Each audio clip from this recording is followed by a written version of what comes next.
ನಮ್ಮ ದೇಶದಲ್ಲಿ ಒಟ್ಟು ಎಷ್ಟು ಸ್ಯಾಟಲೈಟ್ಸ್ಗಳನ್ನ ಲಾಂಚ್ ಮಾಡಿದ್ದಾರೆ ಇವಾಗ ತನಕ? ಎಷ್ಟು ಸ್ಯಾಟಲೈಟ್ಸ್ಗಳನ್ನ ಇವಾಗ ತನಕ ಲಾಂಚ್ ಮಾಡಿದ್ದಾರೆ? ಯಾವ್ದಾದ್ರು ಐಡಿಯಾ ಇದೆಯಾ ಎಷ್ಟು ಸ್ಯಾಟಲೈಟ್ಸ್ ಲಾಂಚ್ ಮಾಡಿದ್ದಾರೆ ಅಂತ ಇಂಡಿಯಾ ದೇಶದಿಂದ?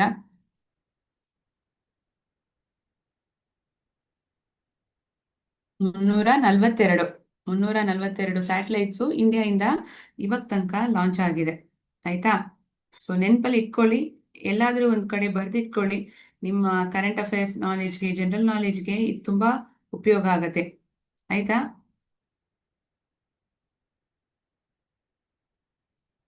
ಮತ್ತೊಂದು ಪ್ರಶ್ನೆ, ಮತ್ತೊಂದು ವಿಷಯ ತಿಳ್ಕೊಳ್ಳೋಣ. ಪ್ರಶ್ನೆಗೆ ಬದಲು ಹೀಗೆ ಹೇಳೋಣ. First Indian badminton player to win an Olympic medal in the sport. ಯಾರವರು? She's a female. ಅವರೇ ಸಾಯ್ನಾ ನೆಹ್ವಾಲ್. ಸಾಯ್ನಾ ನೆಹ್ವಾಲ್ ಅವರೇ Indian badminton player to win Olympic medal. First Indian to win Olympic medal in the sport.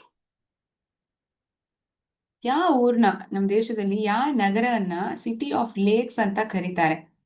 Actually ಎರಡು ಊರಿದೆ. ನಿಮ್ಗೆ ಎರಡರಲ್ಲಿ ಯಾವ್ದಾದ್ರು ಒಂದು ಊರು ಗೊತ್ತಿದ್ರು ಒಳ್ಳೇದೆ. ಎರಡು ಸಿಟಿ ಇದೆ. ಪ್ರಾಮಿನೆಂಟ್ ಆಗಿ ನೋಡಿದ್ರೆ ಉದಯ್ಪುರ್, ಭೋಪಾಲ್ನು ಸಿಟಿ ಆಫ್ ಲೇಕ್ಸ್ ಅಂತ ಕರೀತಾರೆ. ಆಯ್ತಾ?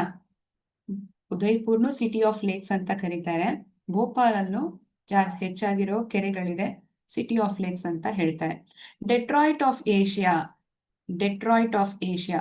ಇವಾಗ ಸಿಟಿ ಆಫ್ ಡ್ರೀಮ್ಸ್ ನೋಡಿದೀವಿ, ಪಿಂಕ್ ಸಿಟಿ ಅನ್ನೋದು ಕಲ್ತ್ಕೊಂಡಿದೀವಿ ಅಲ್ವಾ? ಸಿಟಿ ಆಫ್ ಡ್ರೀಮ್ಸ್ ಅಂದ್ರೆ ಮುಂಬೈ ಅಂತ ಹೇಳ್ತೀವಿ, ಪಿಂಕ್ ಸಿಟಿ ಅಂದ್ರೆ ಜೈಪುರ್ ಅಂತ ಕರಿತೀವಿ. ಇವಾಗ ಬೆಂಗಳೂರಿನ ಏನಂತ ಹೇಳ್ತಾರೆ? ಸಿಲಿಕಾನ್ ವ್ಯಾಲಿ ಆಫ್ ಇಂಡಿಯಾ, ಇಲ್ಲಾಂದ್ರೆ ಗಾರ್ಡನ್ ಸಿಟಿ. ಮುಂಚೆ ಗಾರ್ಡನ್ ಸಿಟಿ ಅಂತ ಅಂತಿದ್ರು, ಈಗ ಚೇಂಜ್ ಆಗ್ಬಿಟ್ಟಿದೆ. ಎಷ್ಟೋ ಗಾರ್ಡನ್ಸ್ ಇವಾಗ ಇಲ್ವೇ ಇಲ್ಲ. ಹೆಚ್ಚಾಗಿರೋ ಮರಗಳು, ಮುಂಚೆ ಎಲ್ಲ ತುಂಬಾ ಹೆಚ್ಚಾಗಿ ಮರಗಳಿತ್ತು, ಇವಾಗಂತೂ ಇಲ್ವೇ ಇಲ್ಲ. ಇವಾಗ ಜಾಸ್ತಿ IT ಕಂಪನಿಗಳು ಹೆಚ್ಚಾಗ್ಬಿಟ್ಟಿದೆ. ಆ ಕಾರಣಕ್ಕೋಸ್ಕರ ಸಿಲಿಕಾನ್ ವ್ಯಾಲಿ ಆಫ್ ಇಂಡಿಯಾ ಅಂತಾರೆ. ಅದೇ ತರ ಯಾವ ಒಂದು ಊರು, ಡೆಟ್ರಾಯ್ಟ್ ಆಫ್ ಏಷ್ಯಾ ಅಂತಾನು ಹೇಳ್ಬೋದು, ಡೆಟ್ರಾಯ್ಟ್ ಆಫ್ ಇಂಡಿಯಾ ಅಂತಾನು ಹೇಳ್ಬೋದು. ಯಾವ ಊರನ್ನ ಕರೀತಾರೆ ಅಂತಂದ್ರೆ ಚೆನ್ನೈನ್ ಕರೀತಾರೆ. ಯಾಕೆ? There is a reason behind it. ಯಾಕಂದ್ರೆ ಈ ಈ ಊರಲ್ಲೇ ಹೆಚ್ಚಾಗಿರೋ ಆಟೋಮೊಬೈಲ್ ಮ್ಯಾನುಫ್ಯಾಕ್ಚರಿಂಗ್ ಇದೆ. It is the hub for automobile manufacturing and has a significant presence of global automakers. Okay. ಈ ಒಂದು ಸೆಂಟೆನ್ಸ್ ಅಲ್ಲಿ ಒಂದು ತಪ್ಪಿದೆ. The share the money between them. ದುಡ್ಡನ್ನ ಅವರೊಳಗೆ ಅವರು ಅದನ್ನ ಡಿಸ್ಟ್ರಿಬ್ಯೂಟ್, ಶೇರ್ ಮಾಡ್ಕೊಂಡ್ರು. ಏನಿದೆ ಇದರಲ್ಲಿ ತಪ್ಪು? ಸರಿಗೆ ತಾನೇ ಇದೆ. ಇಲ್ಲಿ ಸರಿ ಇಲ್ಲ. ಯಾವ ಒಂದು ಪದ ಸರಿ ಇಲ್ಲ ಅಂತಂದ್ರೆ ಈ ಬಿಟ್ವೀನ್ ಅನ್ನೋ ಪದ ಇಲ್ಲಿ ಸರಿಯಾಗಿ ಇಲ್ಲ. ಈ ಬಿಟ್ವೀನ್ ಅನ್ನೋ ಪದ ಇಲ್ಲಿ ಪ್ರೆಪೋಸಿಷನ್ ಆಗಿದೆ. ಈ ಪ್ರೆಪೋಸಿಷನ್ ಆಗಿರೋದು ಈ ವಾಕ್ಯಕ್ಕೆ ಸಂಬಂಧಪಟ್ಟಿದೆ ಅಂತ ನೋಡಿದ್ರೆ ಇಲ್ಲ. ಬೇರೆ ಯಾವ ಪದ ಹಾಕ್ಬೇಕಾಗಿತ್ತು ಮ್ಯಾಮ್? ಇಲ್ಲಿ ಬೇರೆ ಯಾವ ಪದ ಬರ್ಬೇಕಾಗಿತ್ತಂದ್ರೆ ಅಮಂಗ್ ಅನ್ನೋ ಪದ ಬರ್ಬೇಕಾಗಿತ್ತು. ಯಾವ್ದು ಬರ್ಬೇಕಾಗಿತ್ತು? ಅಮಂಗ್ ಅನ್ನೋ ವರ್ಡ್ ಬರ್ಬೇಕಾಗಿತ್ತು. They share the money among them. ಅಂದ್ರೆ ಎಂತಹ ಸಂದರ್ಭಗಳಲ್ಲಿ ನಾವು ಬಿಟ್ವೀನ್ ನ ಉಪಯೋಗಿಸ್ತೀವಿ? ಎರಡೇ ಜನ ಇದ್ದಾರೆ, ಇಬ್ರು ಮಧ್ಯದಲ್ಲಿ ಆ ದುಡ್ಡು, ಆ ಹಣನೋ, ಸ್ವೀಟ್ಸೋ, ಚಾಕ್ಲೇಟ್ಸೋ ನೀವು ಹಂಚ್ತಿದ್ದೀರಾ ಅಂದ್ರೆ ಆಗ ಬಿಟ್ವೀನ್ ಅನ್ನೋ ಪ್ರಪೋಸಿಷನ್ ನ ಬಳಸ್ತೀವಿ. ಎರಡಕ್ಕಿಂತ ಹೆಚ್ಚಾಗಿರೋ ಜನರು ಇದ್ದಾರೆ ಅಂತ ಸಂದರ್ಭದಲ್ಲಿ ನಾವು ಅಮಂಗ್ ಅನ್ನೋ ಪ್ರಪೋಸಿಷನ್ ನ ಬಳಸ್ತೀವಿ. They share the money among them. ಇವಾಗ ನೀವು ಬರ್ತ್ಡೇ ಅಂದ್ರೆ ಚಾಕ್ಲೇಟ್ಸ್ ತಗೊಂಡು ಹೋಗ್ತೀರಾ ಸ್ಕೂಲ್ಗೆ. ಅವಾಗ ನೀವ್ ಏನ್ ಮಾಡ್ತೀರಾ? ಆ ಚಾಕ್ಲೇಟ್ಗಳನ್ನ ನಿಮ್ ಗೆಳೆಯರ ಹತ್ರ ಹಂಚ್ಕೊಳ್ತೀರಾ ಅಲ್ವಾ? ಇಬ್ಬರೇ ಗೆಳೆಯರಿದ್ರೆ you would have share the chocolate between Ramu and Somu. ಎಷ್ಟೋ ಫ್ರೆಂಡ್ಸ್ ಇರ್ತಾರೆ, ಕ್ಲಾಸ್ ಅಲ್ಲಿ ಇರೋ ಎಲ್ಲಾರ ಹತ್ರನು ತಾನೇ ಚಾಕ್ಲೇಟ್ಸ್ ನ ಶೇರ್ ಮಾಡ್ತೀರಾ. ಇಬ್ರ ಹತ್ರನೇ ಕೊಡಕ್ಕಾಗತ್ತಾ? ಎಲ್ಲಾರ ಹತ್ರನು ಹಂಚ್ಕೊಬೇಕಲ್ವಾ? ಅಂತಹ ಸಂದರ್ಭಗಳಲ್ಲಿ ನಾವ್ ಏನಂತೀವಿ? The chocolates were shared among my friends. ನನ್ನ ಗೆಳೆಯರ ಹತ್ರ ಆ ಚಾಕ್ಲೇಟ್ಸ್ ಆದದ್ದು ಕೊಡಲಾಗಿತ್ತು. They were shared among them.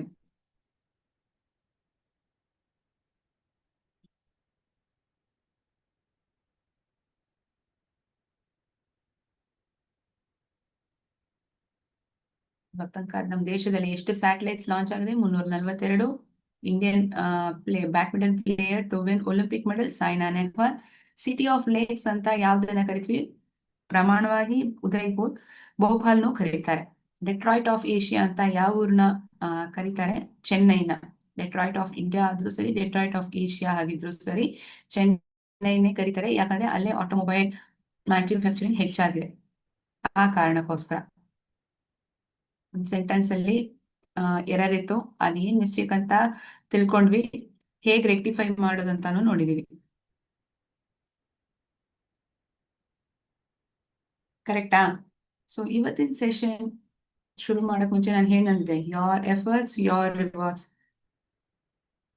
With good note, ಇವತ್ತಿನ ಟಾಪಿಕ್ ಏನಪ್ಪಾ ಅಂದ್ರೆ ಆರ್ಟಿಕಲ್ಸ್. ಚಿಕ್ಕ ವಯಸ್ಸಿಂದಾನೇ ಬಳಸ್ತಾ ಇದೀವಿ ಈ ಆರ್ಟಿಕಲ್ಸ್ ನ. ಯಾವ ಆರ್ಟಿಕಲ್ ಮ್ಯಾಮ್? ನ್ಯೂಸ್ ಪೇಪರ್ ಅಲ್ಲಿ ಬರತ್ತಲ್ಲ ಆ ಆರ್ಟಿಕಲ್ ಅಲ್ಲ. ಆ ಆರ್ಟಿಕಲ್ಸ್ ಬಗ್ಗೆ ನಾನು ಹೇಳ್ತಿಲ್ಲ. ನಾನ್ ಹೇಳ್ತಿರೋ ಆರ್ಟಿಕಲ್ಸ್ ಯಾವ್ದಲ್ಲ ಅಂತಂದ್ರೆ ಅ ಆನ್ ದ, ಅ ಆನ್ ಮತ್ತೆ ದ. ಅ ಬಾಲ್ ಅಂತೀವಿ, ಅ ಬನಾನಾ ಅಂತೀವಿ, ಅದೇ ಆನ್ ಆಪಲ್ ಅಂತ ಹೇಳ್ತೀವಿ. ದಿ ತಾಜ್ ಮಹಲ್, ಕರೆಕ್ಟಾ? The Himalayas, the Ganges, the Indian express. ಹೇಗ್ ನನ್ಗೆ ಗೊತ್ತಾಗತ್ತೆ ಎಲ್ಲಿ ಅ ಬರ್ಬೇಕು, ಎಲ್ಲಿ ಆನ್ ಬರ್ಬೇಕು, ಯಾವಾಗ ಉಪಯೋಗಿಸ್ಬೇಕು ಅನ್ನೋದು ನನ್ಗೆ ಹೇಗ್ ಗೊತ್ತಾಗತ್ತೆ? ಅದಕ್ಕೆ ಎಷ್ಟೋ ರೂಲ್ಸ್ ಇದೆ. ಅವೆಲ್ಲ ನಾವು ಚೆನ್ನಾಗಿ ನೆನಪಲ್ಲಿ ಇಟ್ಕೊಂಡ್ರೆ ಸುಲಭವಾಗಿ ನೀವು ಇಂಗ್ಲಿಷ್ ಅಲ್ಲಿ ಮಾತಾಡುವಾಗ ಅಲ್ಲಿ ಅ ಬರಬೇಕಾ, ಆನ್ ಬರ್ಬೇಕಾ, ಉಪಯೋಗಿಸ್ಬೇಕಾ, ದ ಬಳಸ್ಬೇಕಾ, ಈ ಸಂದೇಹ ಬರೋದೇ ಇಲ್ಲ. ಆ ರೂಲ್ಸ್ ಎಲ್ಲ ನಾವು ಆಟದ ಮೂಲಕ ತಿಳ್ಕೊಳ್ಳೋಣವಾ? ಬನ್ನಿ ಮಕ್ಕಳಿಗೆ ಕಲ್ತ್ಕೊಳ್ಳೋಣ.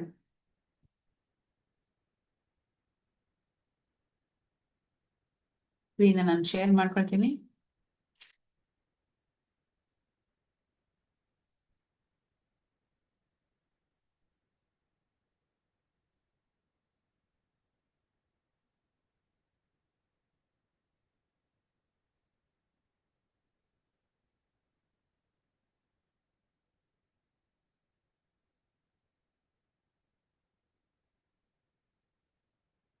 ನಿಮಿಷ.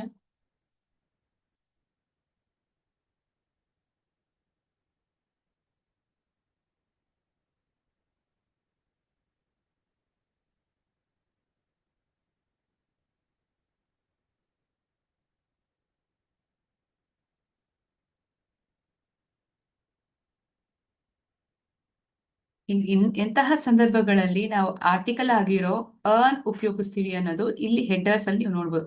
Singular noun with a consonant sound before a word beginning with U. U ಅನ್ನೋ ಲೆಟರ್ ಅಲ್ಲಿ ಶುರು ಮಾಡೋ ಪದಗಳು ಅಲ್ಲೇ ಇ ಯು ಅಂತಹ, it is a European city, U U ಅನ್ನೋ ಶಬ್ದ ಕೊಡತ್ತೆ. Although the letter is vowel letter, the way it is being pronounced, it is not a vowel sound. It is having a consonant sound. ನಾವು ಪ್ರಾರಂಭದಲ್ಲಿ ಈ phonic sounds ಎಲ್ಲ ಕಲ್ತ್ಕೊಂಡ್ವಿ, ಕರೆಕ್ಟಾ? ಅವೆಲ್ಲ ಚೆನ್ನಾಗಿ ನೆನಪಿದೆ ಅಂತ ನಾನು ಭಾವಿಸ್ಕೊಳ್ತೀನಿ. So before a word beginning with U are you giving a consonant sound U, ಏನ್ ಸೌಂಡ್ ಬರುತ್ತೆ? ಯು ಅಂತ ಸೌಂಡ್. ಅ umbrella ಅಂತೀವಿ. Although the letter is U, we usually pronounce it with the vowel sound a. Here, remember, article a is being used, that is this article a. We use it before a word beginning with U or U giving a consonant sound of U. Before the word one begins with a consonant sound of V. 1 rupee coin. 1 rupee coin ಅಂತ ಹೇಳಲ್ಲ. One, V sound ಬರುತ್ತೆ. Although the letter O is a vowel, it isn't having a vowel sound. It is having a consonant sound of V. It's having a consonant sound of V. Okay? Before expansion of an abbreviation. Before expansion of abbreviation. A PO, a police officer, a headmaster. Whereas we tell it as an HM, an PO. Abbreviation ಇದೆ ಅಂದ್ರೆ ಆಗ on. Expansion ನ ಬರ್ದಿದೀವಿ ಅಂದ್ರೆ ಆಗ ಅ ಅನ್ನೋ article. So rules ಗೊತ್ತಿದ್ರೆ ಇವಾಗ ನೀವು ಸುಲಭವಾಗಿ ಇಲ್ಲಿ ಪ್ಲೇಸ್ ಮಾಡ್ಬಿಡ್ಬೋದು. A dog, a table, a boy, exactly. ಒಂದು ಪುಸ್ತಕ, a book. It is having a consonant sound, singular noun. ಇವೆಲ್ಲ ಒಂದೊಂದು ಒಂದು ನಾಯಿ, ಒಂದು ಕುರ್ಚಿ, ಒಂದು ಟೇಬಲ್, ಒಂದು ಹುಡುಗ, ಒಂದೇ ಒಂದು ಪುಸ್ತಕ. ಸೊ ಒಂದೇ ಒಂದು singular noun with a consonant sound. For that we place this article before a word beginning with U ಅನ್ನೋ ಲೆಟರ್ ಅಲ್ಲಿ ಶುರುವಾಗೋ ಪದಗಳಿಗೆ ಅ ಯೂನಿವರ್ಸಿಟಿ, ಅ ಯೂನಿಯನ್. ಇಲ್ಲಿ ನೋಡಿ, ಲೆಟರ್ ಆಗಿರೋದು ಯು ಆಗಿದ್ರು ಸಹ it isn't having a vowel sound. It is having it isn't having a vowel sound. It is having a consonant sound of U. Any other word that has been missed? Yes, European. EU. ಅದಕ್ಕೆ ಇಲ್ಲಿ ಹೇಳಿದ್ದೆ you are EU. ಆಯ್ತಾ? ಅರ್ಥ ಆಯ್ತಾ? Before the word one begins with consonant sound of V. A 1 rupee coin. A one-way road. A one-legged man. ಯಾಕೆ? ಹಾ, ಬಂತು. Before expansion of an abbreviation. A HM. A forest officer. A police officer.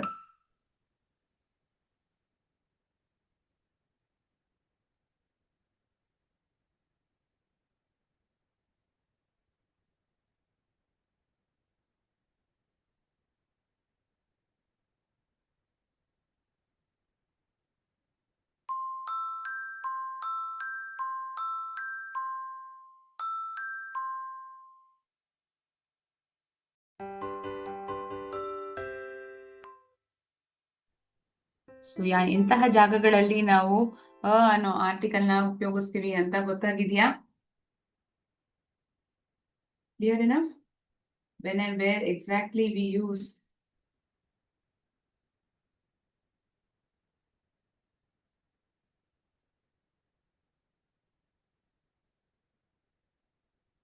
ಎಲ್ಲ ಬಳಸ್ತೀವಿ ಅನ್ನೋದು ಗೊತ್ತಾಗಿದ್ಯಾ? Are you making a note of it? ನೀವು ಬರ್ಕೊಳ್ತಿದ್ದೀರಾ ಅಂದ್ರೆ ನಾನು 1 ನಿಮಿಷ ಕೂಡ ವೇಟ್ ಮಾಡ್ತೀನಿ, ನಿಮ್ಗೋಸ್ಕರ ಕಾಯ್ತೀನಿ.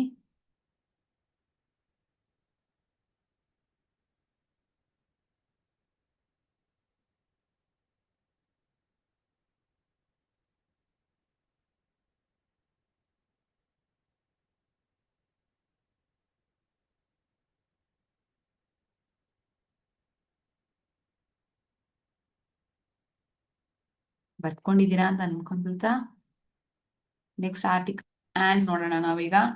ಈ ರೂಲ್ಸ್ ಎಲ್ಲ ಚೆನ್ನಾಗಿ ನೆನ್ಪಿಟ್ಕೊಳ್ಳಿ.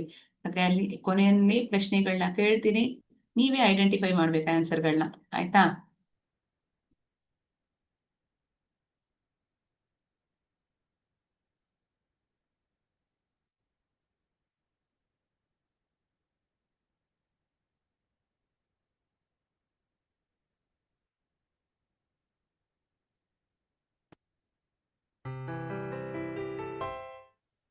ಯಾವಾಗಲ್ಲಪ್ಪ ಈ ಆನ್ ಅನ್ನೋ ಆರ್ಟಿಕಲ್ ನ ಉಪಯೋಗಿಸ್ತೀವಿ?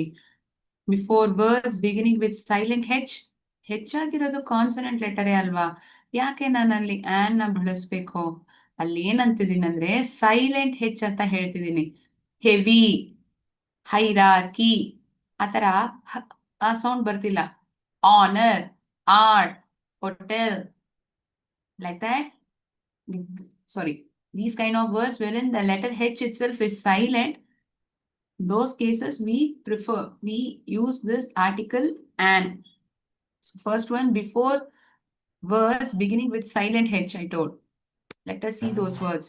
An hour, an hotel, an honorable minister. It takes me an hour to reach the school. ನನಗೆ ಸ್ಕೂಲ್ ಬಂದು ಸೇರೋದಿಕ್ಕೆ 1 hour ಆಗತ್ತೆ. It takes me an hour. It takes me a hour ಅಂತ ಹೇಳಲ್ಲ ನಾವು. It takes me an hour to reach the school. 1 hour ಆಗತ್ತೆ ನಾನು school ಬಂದು ಸೇರ್ಬೇಕಂದ್ರೆ. He is or he is an honest boy. ತುಂಬಾ honest ಆಗಿರ್ತಾನೆ, ಸುಳ್ಳೇ ಹೇಳೋದಿಲ್ಲ. ಅವ್ನ ಕೆಲ್ಸನ ಅವ್ನ್ ಮಾತ್ರ ನೋಡ್ಕೊಳ್ತಾನೆ, ಯಾರನ್ನೂ ತೊಂದರೆ ಕೊಡೋದಿಲ್ಲ. Is an honest bye.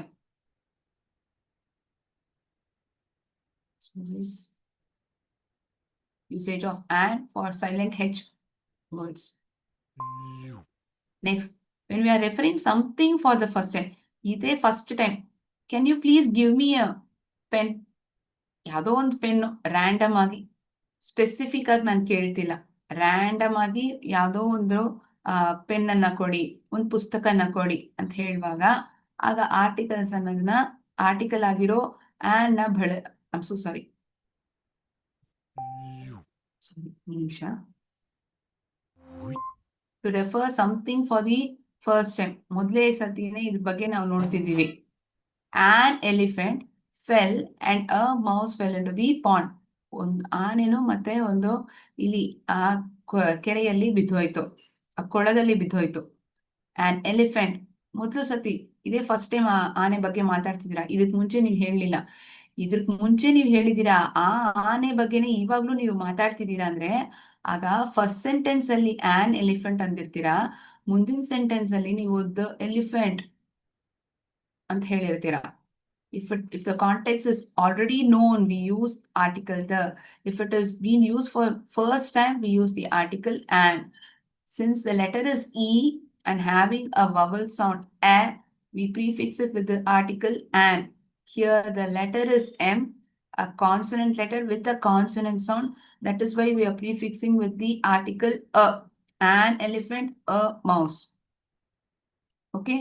When we are referring something for the first time.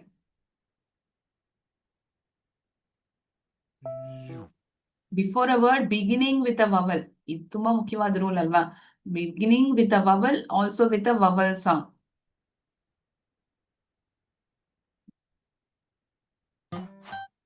An elephant, an orange, an Englishman, an ugly man.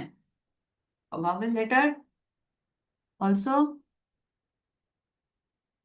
a vowel sound. Right? So we have seen instances where an article a and an is being used. Are the rules clear, children?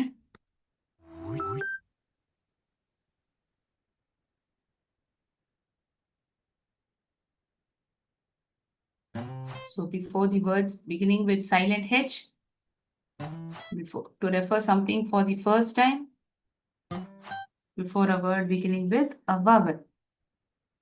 So these are the various instances wherein we use articles and.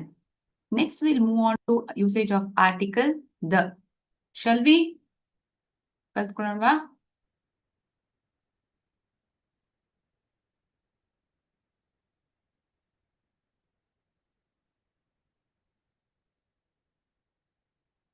Unlike a and an, article the has lot of instances wherein it is being used. Okay? ಹೆಚ್ಚಾಗಿದೆ, ಜಾಸ್ತಿ ಸಂದರ್ಭಗಳಲ್ಲಿ ಅದನ್ನ ಬಳಸ್ತೀವಿ. You need to remember those instances when and where exactly it is being used. Okay? You're making a note of it somewhere in your book. It is well and good so that you don't get confused at all. When if someone awakes you from sleep, you'll be definitely able to tell. To refer objects we regard as unique. ಈ ತರದ್ ಬೇರೆ ಯಾವ ಒಂದು ಸಾಮಾನು ಇಲ್ಲ, ಈ ತರದ್ ಬೇರೆ ಯಾವುದು ಇಲ್ಲ. ಆ ತರ ಏನಿದೆ? ಸೂರ್ಯ, ಚಂದ್ರ, ಇವೆಲ್ಲ ಒಂದೇ ಇರೋದು. ಬೇರೆ ಯಾವ್ದಾದ್ರು ಇನ್ನೊಂದಿದ್ಯಾ? ಇಲ್ಲ. We refer as unique. The sun is a star. The sun is a star. The moon, the earth. The earth revolves around the sun. ಅಲ್ಲಿ ಏನಾಗತ್ತೆ, ದ ಅನ್ನೋ ಆರ್ಟಿಕಲ್ ಅರ್ತ್ ಮುಂಚೆನೂ ಬರಿತೀವಿ, ದ ಸನ್ ಅಂತಾನು ನಾವು ಹೇಳ್ತೀವಿ. ಯಾಕಂದ್ರೆ ಬೇರೆ ಯಾವ್ದಾದ್ರು ಒಂದೇ ಒಂದು ಭೂಮಿ ತಾನೇ ಇರೋದು, ಮತ್ತೊಂದಿದೆಯಾ? ಇಲ್ಲ. It is a very unique thing. Refer objects we regard as unique. In that circumstance, we use article the. When we are referring to newspapers, newspaper ನೋಡಿದ್ರೆ the Times of India, the Hindu, the Indian Express, ಈ ತರಾನೇ ಕೊಟ್ಟಿರ್ತಾರೆ. Times of India ಅಂತೆ ಬರ್ದಿರಲ್ಲ, ಅದಕ್ಕೆ ಮುಂಚೆ the ಅನ್ನೋ article ಇರತ್ತೆ. So when we are referring to newspapers also, it is been told as the. Sorry, here by mistake spelling of India is misspelled.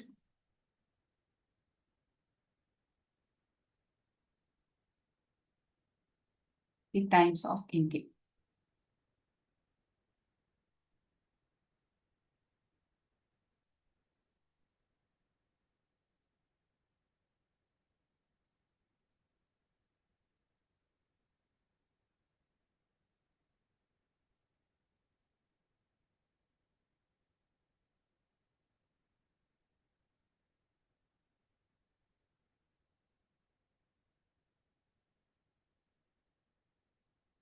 The Hindu, the Deccan Herald.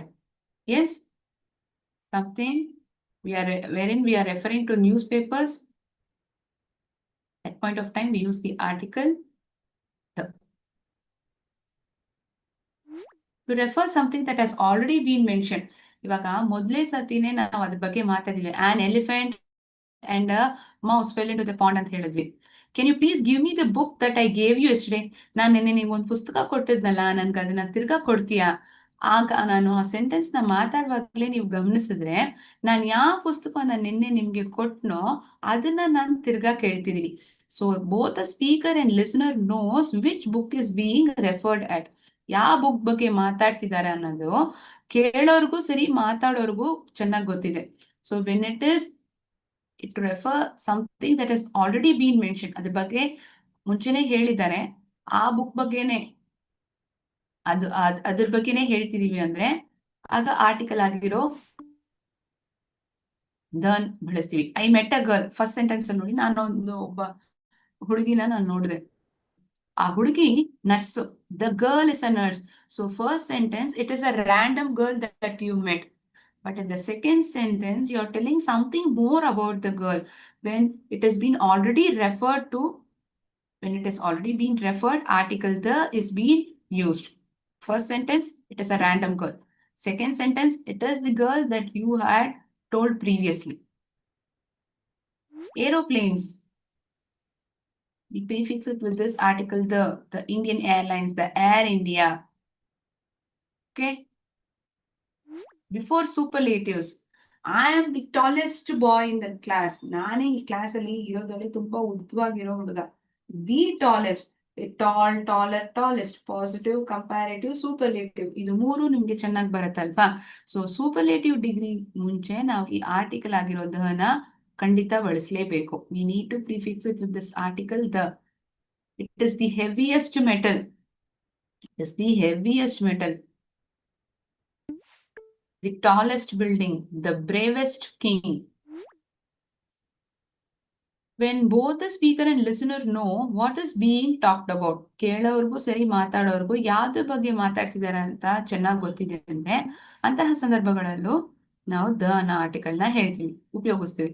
Where is the swimming pool? ನಾನು ಕೇಳ್ತಿದ್ದೀನಿ ನನ್ನ ಗೆಳೆಯನ್ನ, ಅವನ ಅದಕ್ಕೆ ಹೇಳ್ತಾನೆ ಅದು ground floor ನಲ್ಲಿದೆ. So ಯಾವ swimming pool ಬಗ್ಗೆ ಮಾತಾಡ್ತಿದ್ದೀನಿ, ಕೇಳ್ತಿದ್ದೀನಿ ಅನ್ನೋದು ನನ್ಗೂ ಗೊತ್ತಿದೆ, ಕೇಳ್ಕೊಳ್ಳೋರ್ಗೂ ಗೊತ್ತಿದೆ. ಆ ಕಾರಣಕ್ಕೋಸ್ಕರನೇ ಇಲ್ಲಿ ದ ಅನ್ನೋ ಆರ್ಟಿಕಲ್ ನ ನಾವು ಬಳಸ್ಬೇಕು ಅಂತ ಹೇಳೋದು. Ordinal numbers. ಆರ್ಡಿನಲ್ ನಂಬರ್ಸ್ ಅಂದ್ರೆ ಹೇಗಿರುತ್ತೆ ಮಕ್ಳೇ? ನಂಬರ್ಸ್ ಅಂದ್ರೆ 1 2 3 4 5 6 ಅಂತ ಹೇಳ್ತೀವಿ. ಆರ್ಡಿನಲ್ ನಂಬರ್ಸ್ ಅಂದ್ರೆ ಆ ನಂಬರ್ಸ್ ಜೊತೆ ಆರ್ ಡಿ, ಟಿ ಹೆಚ್ ಇಂತಹ ಲೆಟರ್ಸ್ ಗಳನ್ನ ಜೊತೆಗೆ ಸೇರಿಸ್ತೀವಿ. First, last, second, 100th, 25th. So it is either ending with RD, ND or TH.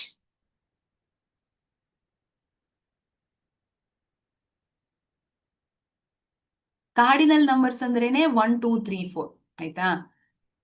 ಈ ತರ ಬರಿವಾಗ first, second, third, fourth, fifth ಈ ತರ ಬರಿವಾಗ ಇದನ್ನ ನಾವು ಆರ್ಡಿನಲ್ ನಂಬರ್ಸ್ ಅಂತ ಹೇಳ್ತೀವಿ. 1 2 3 4 ಇವಾಗ ನಾವು ಚಿಕ್ಕ ವಯಸ್ಸಲ್ಲಿ ನಂಬರ್ಸ್ ಎಲ್ಲ ಬರೀದಿ ನ್ಯೂಮರಲ್ಸ್ ಅಲ್ಲಿ ಹೇಳಿ ಅಂತ ಹೇಳ್ತಾರಲ್ಲ, ಅಂತಹ ವರ್ಡ್ಸ್ ನ ನಾವೇನಂತೀವಿ? Cardinal. CARDINAL. Ordinal, cardinal. Let me write it on the board and show it to you so that you can make a note of it.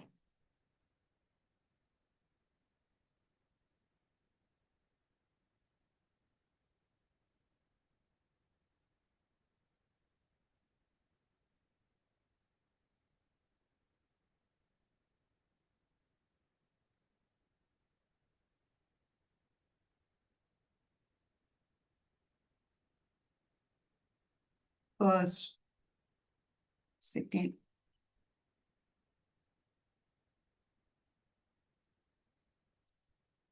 25th, TH, ND, third, RD. ಇಲ್ಲಿ ನೋಡಿದ್ರೆ 1 2, just as the numbers as we count. Numbers ನ ಹೇಗೆ count ಮಾಡ್ತೀವೋ ಅದೇ ತರಾನೇ. Okay, so on and so forth. So this is the difference between ordinal and cardinal numbers. Before ordinal numbers, we use article. He lives on the first floor. She lives on the 10th floor. I secured the second position in running race. Understood? Okay. Few more instances are there wherein article the is being used, ordinal numbers is completed. Correct?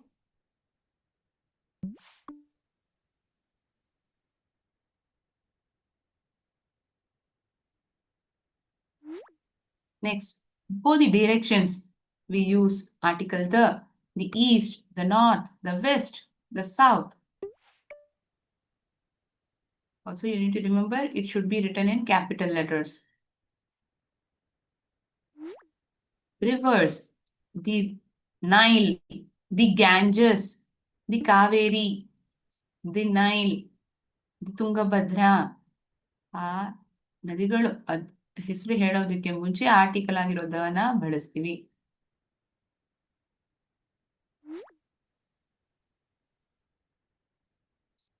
Nationalities, the Indians,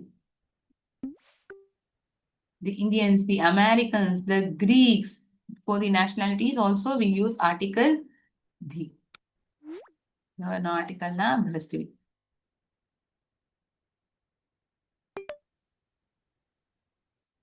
So all the instances wherein we used article the is being shown.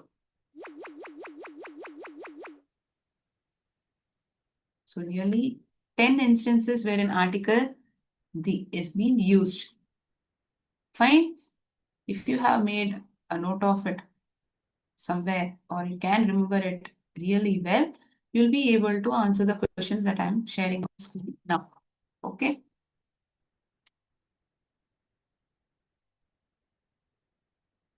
Okay. It is time up now and ma'am has already been waiting for the class. Let me keep those questions for the next session. I shall end the session over here.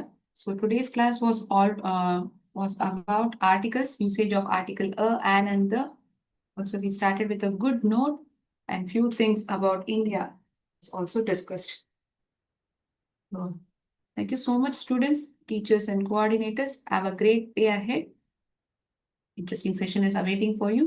Jai Hind, Jai Bharat, Jai Vidya Shakti.